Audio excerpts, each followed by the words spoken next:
Charlie was one of the few who always gave more than he took. He was a giver, much more than a taker.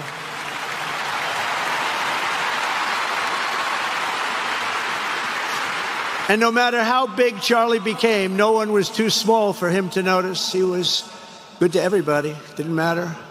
Several years ago, a fourth grader asked Charlie to appear on his podcast, which was probably only watched by the parents of that fourth grader.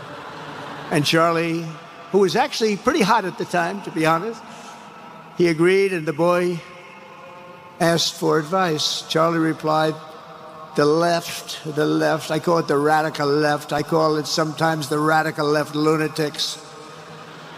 But Charlie didn't say that. He called it the left. He was probably right, but I can't help it. I can't help it. So he said the left, radical left lunatics, may have all the money in the world, but they can never outwork me. I will wake up as early as I need to. About himself, I will stay up as late as I need to, and I will never stop fighting for our country.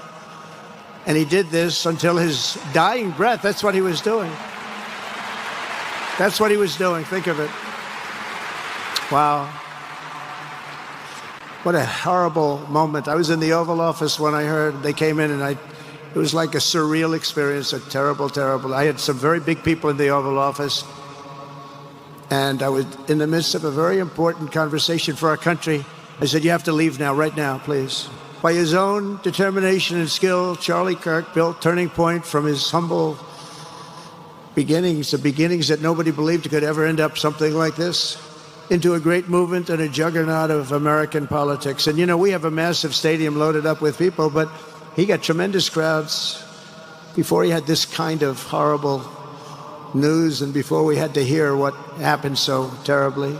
He delivered more than 250 speeches a year at over 200 colleges and universities, and that was at a time when it was not really vogue to go to colleges and universities if you were a conservative. It really took great courage.